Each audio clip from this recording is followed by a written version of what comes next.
Activision Blizzard King has now been officially purchased by Microsoft. What does that mean for the company going forward? What does that mean for Game Pass? And what about old Bobby?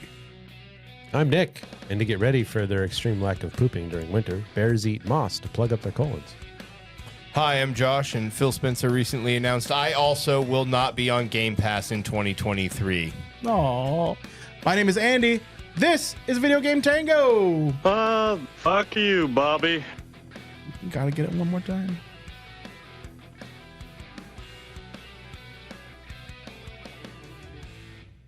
Hello. We're back. We're back. We are. Can you believe it? Like a weird growth. I know. It's hard to believe that Can't we're get here rid of week us. after week. Yeah. I mean, it's kind of like winning the lottery.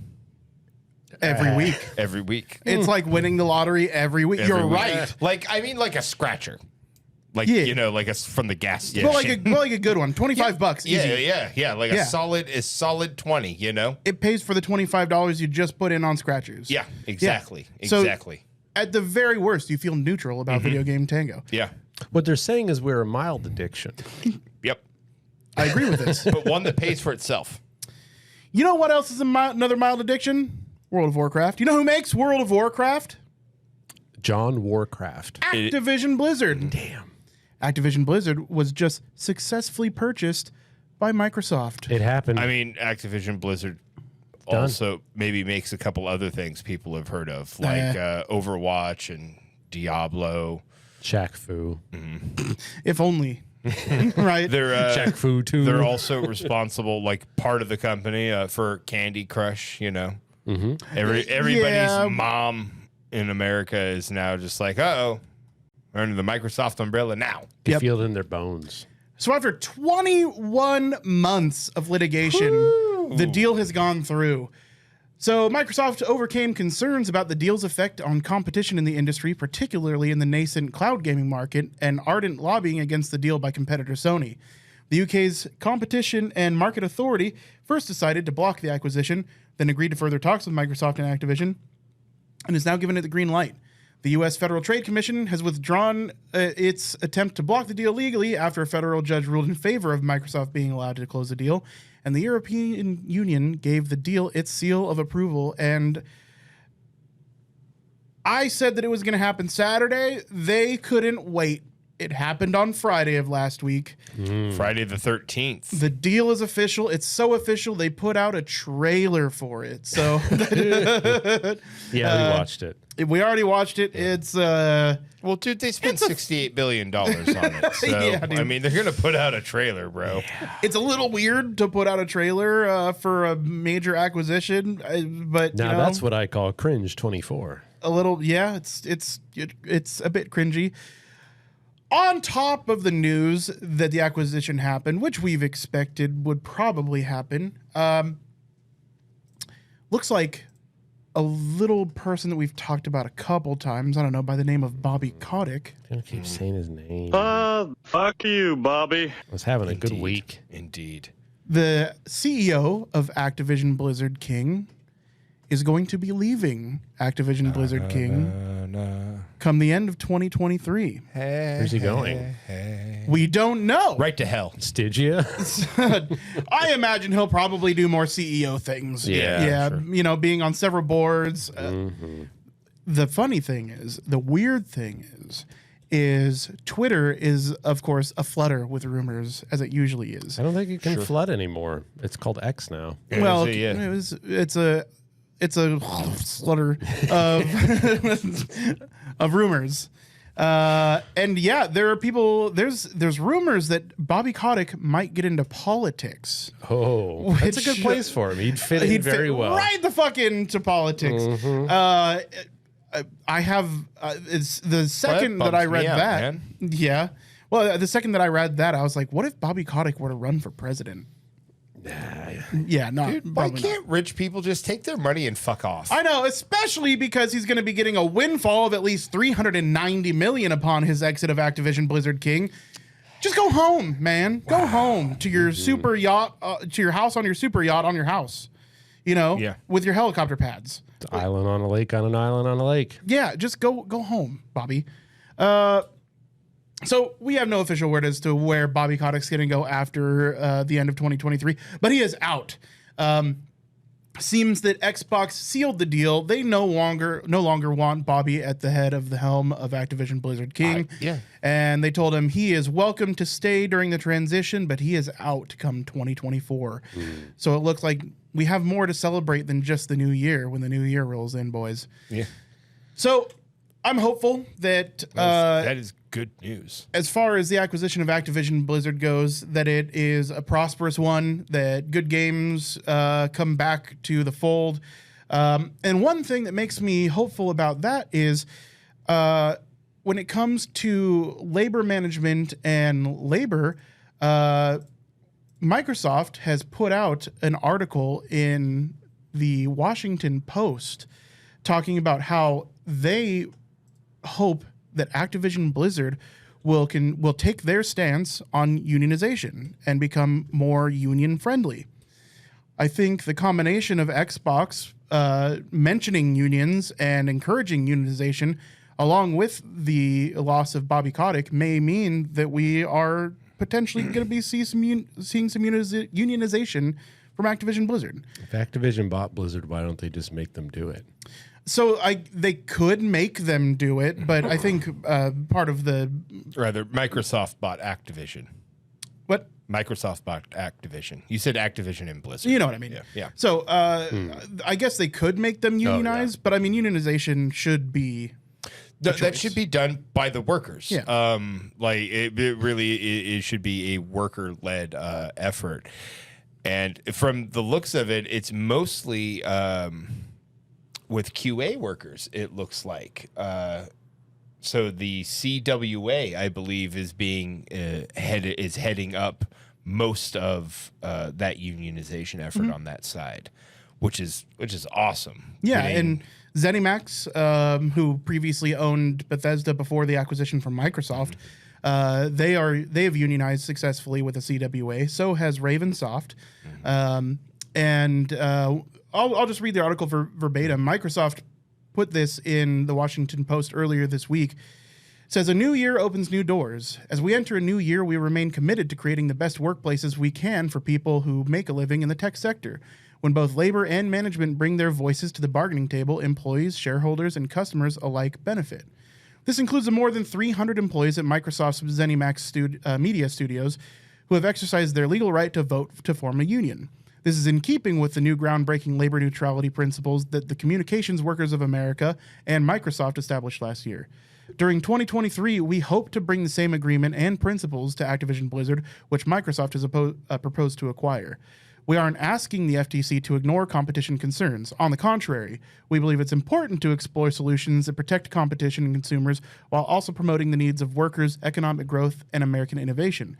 We believe this is the spirit that led Congress to establish the FTC in 1914. It's a spirit worth keeping alive today. Well, I mean, that is a lot of lovely words. Lovely sentiments, right? Oh, boy. Sure. It's flowery and delightful. It sounds wonderful. If shareholders benefited from unions, this wouldn't be an issue. Well, yeah, that's true. Everybody would be in a union currently. But, it's a lot of flowery words coming from a mega corporation, right? You can only trust it so much. But at the end of the day, they are encouraging unionization of their employees. And I think a pro-union approach and embracing empowerment, there's nothing to sneeze at. Yeah, nothing wrong with that. Like that can only really be a good thing. Yeah, it's true. I mean, kudos where they're due, and they seem to be saying all the right words and having the right actions so far. So, and it seems like they're putting their money where their mouth is. They're not trying to union bust. They're not trying to get in the way of employees joining unions and being pro-union and having a pro-union stance. As far as mega corporations go, is one of the most positive things you really can do, I think. Being that we're all relatively anti-mega corporation and huge acquisitions like this, at the very least, they are encouraging unionization and giving employees voices. At the end of the day, a union is meant to represent its workers, the people that it employs. So, good on them. I mean, at the very least, they are saying this publicly, and that means that they can be held to account at the end of the day. And that I am all for. Yeah, and it's nice to see it really happening for the QA workers and a lot of the testers and stuff like that, because those are a lot of the unsung guys who face a lot of the most crunch when a game is coming out. So it's definitely good to see them getting some protections. For sure. And honestly, Microsoft being supportive of unionizations means a great deal in the video game industry right now, because it's being talked about that there are talks with SAG-AFTRA coming up again. So the talks have already fallen through once, and over 160,000 members overwhelmingly voted to strike. So the strike for SAG-AFTRA in the video game industry is still very much on the table. It hasn't happened yet, but being that Activision is one of the companies that would be susceptible to the strike, having them just being purchased by Microsoft, suddenly there might be a thumb on the scale for the ability to unionize, for a SAG-AFTRA to get a square deal here. Yeah. And again, that means a good deal, especially with SAG-AFTRA facing a rather disappointing defeat with the movie industry recently. So gotta keep our eye on the ball on that one for y'all. Yeah. So we are seeing this, and it's not just in the video games industry where we're seeing employee empowerment happening lately. Like, we're definitely seeing it big time in the auto industry again, which is fantastic.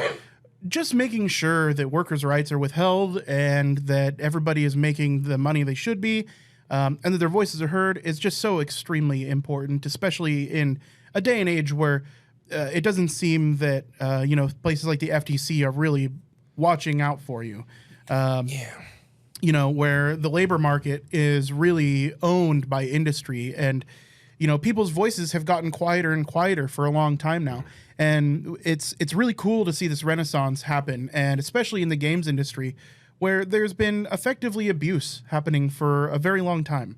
A lot of these creators, they go to college to learn how to make video games, and when you join a massive company like Activision Blizzard or somebody, one of the companies like EA owned, and you end up making $30 an hour maximum,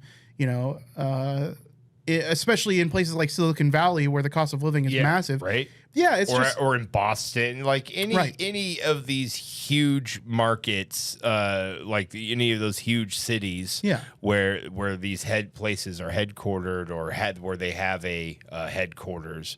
It's gonna, of course, it's fucking expensive, and then they're like, no, you have to go to work. You can't work from home because you live, an hour's commute outside of town because that's where you can afford to live. Right. Yeah. No, it's Yeah, because none of these places are in rural Kentucky. No, all of the major developers, they're headquartered in major cities. In the U.S., it's almost all West Coast. You have a few on the East Coast. Baltimore, for sure, I feel like has one. Yeah, and some in the East Coast of Canada as well. But for the most part, you're seeing it in Silicon Valley. Or you're seeing it in the greater Seattle area, or the very expensive places to live. Right, exactly. The greater San Francisco area, the greater LA area, and now there's a booming industry in Austin, Texas as well. All of those places are only becoming more populated and harder to make a living in. So just to see that they're getting their fair shake now, and they're getting a voice, excellent. So keeping with the tune, more Activision Blizzard news is that none of the Activision Blizzard games are going to be seen on Game Pass this year. That's bullshit.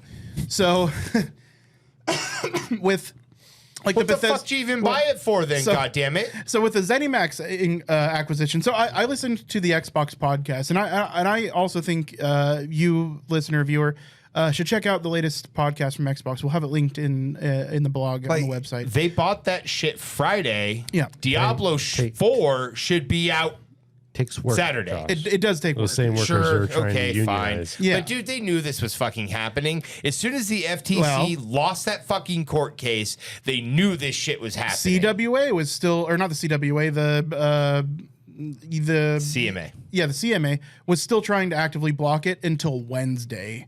So I'm like, you know, last Wednesday, 7 days ago, they were still trying to actively block it. It wasn't until Wednesday that Oh, I'm sorry. I thought it was a $1 billion company. Well, they can't get me a turnaround here. Come on. Phil Spencer on the podcast said 4 working days. he announced it very plainly, and he said, "We understand people are upset because he equated it to the ZeniMax buyout. When they bought out ZeniMax and Bethesda, they had on day one of the acquisition their games on Game Pass, and they saw a massive boom on Game Pass. Whereas, so they knew well ahead that the acquisition was going to take place. They just set a date. When the date happened, the acquisition took place. It took very little work in the FTC and these regulatory bodies for them to purchase ZeniMax and Bethesda because of the size of the acquisition. We're talking single $billion digits versus double, like the biggest acquisition to happen in the gaming industry ever. So, Yeah. Phil So you Spencer think you laid put it out. your A team on making sure those games hit Game Pass. Well, let me finish. Okay, sorry, no. So he put it out very plainly and said, we were not sure that we were going to be able to acquire Activision Blizzard. There were regulatory bodies and other parts of the industry that were actively trying to block the acquisition. Activision Blizzard wasn't ready to share their IP on Game Pass until the acquisition hit. So they were not able to ready themselves to put the games on Game Pass day one. So now that the acquisition is through, they're scrambling to get it done, but it takes months, right? Like even just to put a new game on Game Pass takes some time. There's always litigation that happens between companies. There's lawyers, documents, etc. You know how long that bureaucracy takes, you know, just for anything. But for when we're talking about it, you know, in the multiple billions of dollars acquisition, yeah. So Blizzard having their own IP, they said, well, listen, this has to be real before we put anything in your hands. Once you own us, it's all yours, bud. So when can we expect to see the first game starting to drop on? Is there just going to be a bunch of them that come out? Should be coming early 2024. And Okay. yeah, and he says really early 2024. They don't expect it to happen in 2023. Not that he says that it couldn't, but he says the timeline is unrealistic to happen before the holidays. It'll probably be a post-holiday thing, early January, and they will put them out as they go. So it's not going to be a massive drop.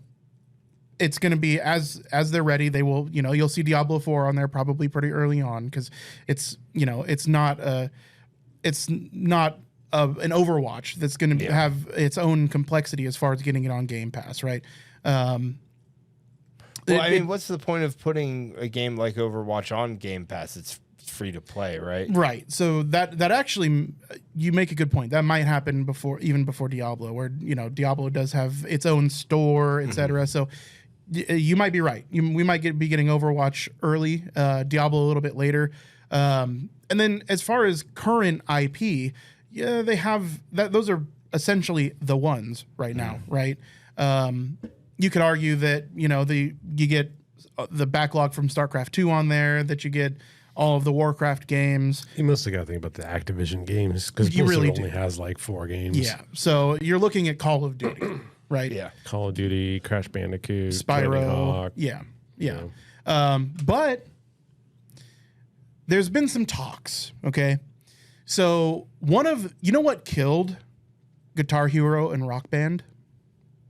It wasn't sales. Saturation of the market. Not really. It was Bobby Kotick. So the guy, there was past C-suite member from Red Octane came out and was very open recently. Now that Bobby's going to be gone soon, saying that they had tried to be acquired by Activision Blizzard early, but Bobby Kotick did not believe that anybody was going to buy those peripherals to play that game. It wasn't until like Rock Band, Guitar Hero had become like a household name that they decided that they would acquire them. So It was against Bobby Kotick's will, apparently. He wasn't really into it, but it was a sound business decision, so he pulled that trigger. And he... But that's after Rock Band and whatnot had come out? Yeah. So they had already made a couple games before they acquired them. And then when sales started to dip, Bobby pulled that ripcord as fast as he could. Yeah. So it's possible now that there could be renewed interest in games like that to come back. Because it's realistically, it's been a couple generations since we got a refresh. Yeah. I wouldn't doubt that we see something come from them, potentially. Maybe a new rhythm game of sorts. Yeah. Yeah. But it's also renewed interest in older IP. And that's something that Phil Spencer talked about quite a bit in the podcast as well. Is he said that for a while now, they've been trying to have a much more forward-looking approach and trying not to be too nostalgic. But he said that also he's not against exploring older IP and doing renewals of them, specifically talking about things like StarCraft and Warcraft. And then he made lots of jokes about bringing back Hexen for some reason. I mean, they do own Raven Software, who made Hexen originally. So, you know, he says he wants to bring that back. Man, if they brought back StarCraft anything. would be so cool. Yeah. But he said that is something that they're certainly going to be exploring, which awesome. Great. I'd love to see a new StarCraft. It's been a long time. On top of that, just some more. I mean, honestly, I don't have a whole lot more to talk about on the subject. I do encourage you to watch the Xbox podcast or listen to it, because on top of everything, I think, despite my hate and distrust of pretty much anybody in a C-suite position, be it CFO, CTO, CEO, or president, etc., I'm developing a little bit of a fucking gamer crush on Phil Spencer. I'm not gonna lie. I've watched plenty of like Xbox podcasts. I've watched plenty of his interviews and stuff like that. But this interview was particularly interesting because he was asked at the end of the podcast, "What are you playing?" And his answers kind of shocked me because, to be honest, I expected it, because he's the president of Xbox, to just be kind of like a Game Pass advertisement. Starfield. Right. But the interviewer's immediate interjection was, "What are you playing right now?" And he said, the interviewer tried to inject Starfield. And he said, "No, I am playing something like it, in that I'm playing Sea of Stars," which is kind of fascinating. He said he's got the ROG ally, the Roguely. He's like, "Listen, I've been on planes for the last 21 months or in courtrooms." So he's like, "I haven't had time to be at home, sit down with my Xbox or my PlayStation or my PC." And he's like, "So I've been playing things that will play on my ally." So he said, "I've been playing a lot of Sea of Stars. To break that up a little bit, I've been playing a lot of Brotato." He said, "In the last couple of days, I put 15 hours into Brotato." He's like, I got my first real weekend in the last 21 months this week, so I put a lot of time into Brotato." Then he went on and said, "Of course, I'm playing some Game Pass titles." He said, "I really appreciate Forza Motorsports because I prefer that over Forza Horizon." And he said he's been dabbling into the Lies of P, but it's a little too hard for him, which I agree with. But on top of that, he also brought up Spider-Man and how he was so excited to play Spider-Man as soon as that launched. Now, that's a PlayStation exclusive. I like that he can talk openly about playing a competitor's game. That's fun. I like that it did not. No, I like that it didn't become an advertisement for Game Pass. And I appreciate that he shouted out other competitors as well, especially after how Sony really tried to shut things down as far as the acquisition goes. So feels like, there's a little bit less bad blood, than. I mean, he won. Why have sour grapes when you win? First off, but like saying he does seem to be genuinely into games, and being the president of gaming, right? At Microsoft, he's president of Xbox. President of Xbox, yeah. Being president of Xbox and being a fan of gaming, that's good for us as gamers. I mean, ultimately, he is still only beholden to the stockholders. Yeah. Right. So 100%. like that is ultimately. As much as I like the guy, I Right. don't quite trust him. The proof will be in the pudding.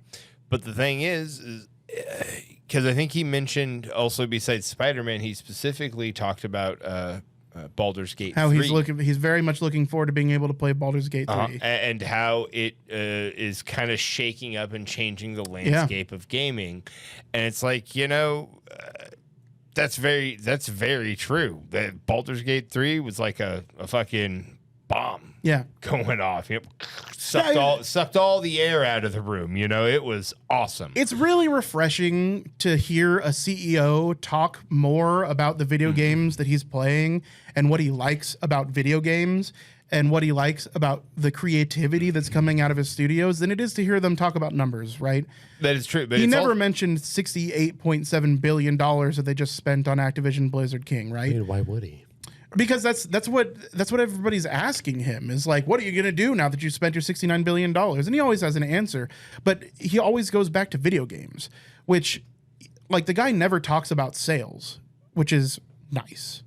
That is very true. He's already won. Is very true. I mean, Sure, why but would he? I'm just saying, like, it's nice to see that at least it seems like he has an altruistic take. Despite what his actions may have to be as a president of a company. Yeah. At least it sounds like he's a relatively grounded guy who just genuinely loves video games. True that. But to circle back to what I was saying, so the fact that he's recognizing that it is changing how the landscape of video games, Baldur's especially Gate 3 with in Baldur's particular. Gate 3. To reiterate, acknowledging that shows that, I mean, maybe he's thinking that it's good games make money, and so like honestly, And that's literally what he said. He said, my take on the whole thing is good games will make money. And honestly, if I get good video games out of it and the workers are treated decent, then I guess I mean, heck, I'll and at the end of the day, that's what I'm saying is that's what I'm hopeful for. Is it now looks like we have people that are working for a company that's pro-unionization and pro-worker. It looks like they're under the leadership of a president that at least fucking plays video games at the end of the day. And I'm not going to hold my breath, but I'm a little hopeful for things going forward. Especially after the debacles that we've seen Activision Blizzard going through recently. Overwatch. I was going to say, honestly, they can't do worse than what Activision Blizzard's been doing. They could on its own. Yes, yeah, but sure. I'm hopeful that they won't at least do worse.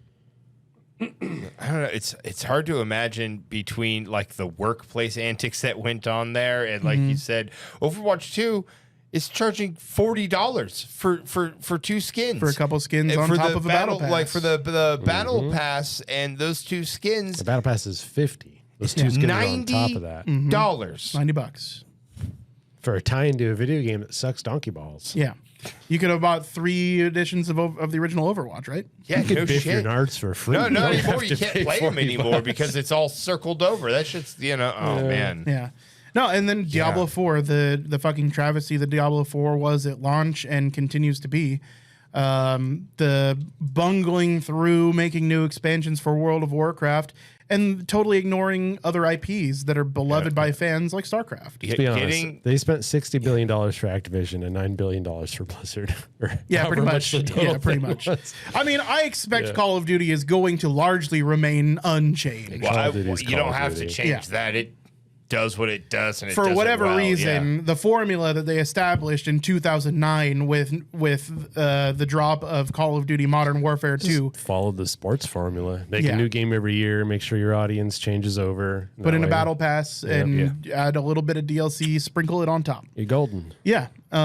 So I imagine it's going to be largely unchanged. Yeah, for sure. But the hope is that we see, I don't know, some movement. Some movement from Activision Blizzard would be nice. Relying on its dedicated IP like Warcraft, it's only going to take you so far. I'm looking forward to the potential future of Warcraft, being that now Metzen is at the helm of the story team for WoW. Talked about that, I think, last week. We did. It was one of our better performing podcasts, actually. Apparently, a lot of people are happy that Metzen's back. Yeah. The War Chief. Yeah.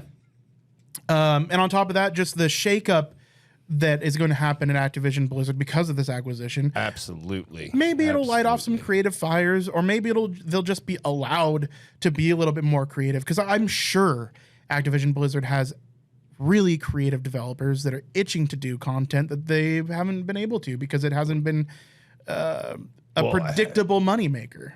We kind of talked about it a little bit earlier, but Phil Spencer is traveling to each of the headquarters. So I mean, he's on his way to the one in Norway, and then he's going to hit Paris. He's on his way to Stockholm, then he's hitting Blizzard in Paris. Yeah. Right. So he's like at the very least, they are showing some real interest in this gem that they acquired. And he talked on the Xbox podcast about how his travel there wasn't just to introduce himself.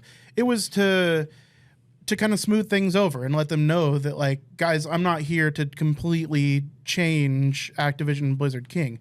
We bought Activision Blizzard King because it's successful. And its creative team is of the utmost importance to the future of Xbox because they just doubled in size. Yeah, we want to keep what's working, and we want to try and revamp what's not. It should be, you know.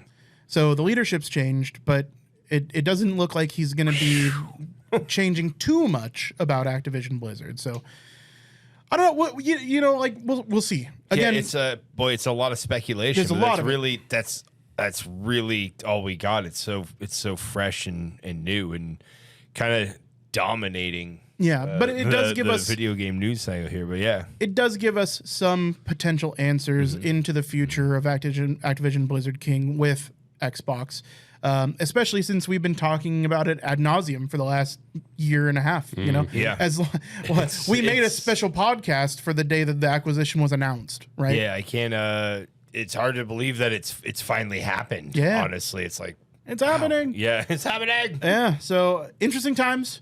That's really all I have to talk about as far as that goes. You guys have anything you'd like to add? No. If you're looking to play Diablo 4, buy Grim Dawn instead. It's better. There you it's go. Cheaper. Doesn't suck. Apparently, don't play the new fucking. King Kong, King Skull Kong. Island. Woo. Yeah. Or do if you want an experience. I mean, watch the video. The video was the gameplay was very fun to watch. It's bad. It's not even good bad. It's bad. Skull Island King Kong game 2023 official game of the movie of the game Island, I think is the full title of the game. I'm not sure. It's $40. It looks like someone it's so put bad that it killed Spyro Harambe again. 1 through a gorilla filter and then stepped on it. That is a good way to put it. That's a good way to put it. Yeah, it's comparable in badness, awfulness to Gollum, the game. Yeah. Not even fun to like watch it be bad because you're like immediately like, oh, this is just it's bad. just bad. Oh, it's just bad. Yeah. So don't buy that. Nah. Also, I'm putting forward the motion to call them King Division instead of Activision Blizzard King. King Division? King Division. Sounds like Fisher, which reminds me of anal fissures. Well, that's what that company is. It's just a bunch of rents in flesh.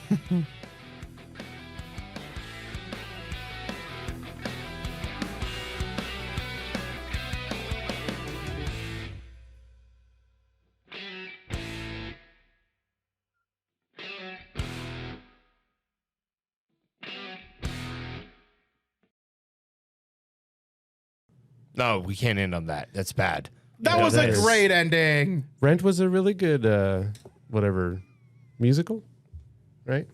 Why don't you sing us some Rent, Josh? Break to us. I'm not ending this until you sing Rent. 236,500 minutes. That's not even the right set of That's numbers. roughly the amount of seconds in a year.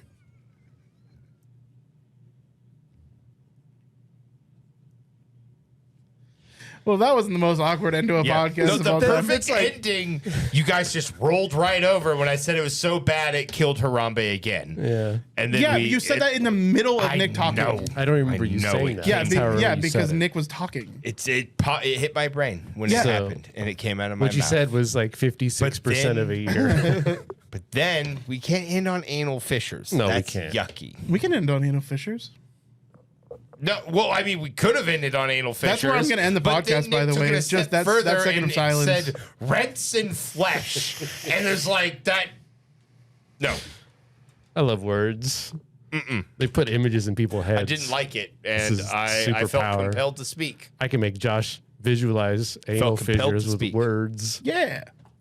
That's Had not a to say superpower. I don't know what is. Man, you see something, you say something. Josh sees it and says, "Oh God."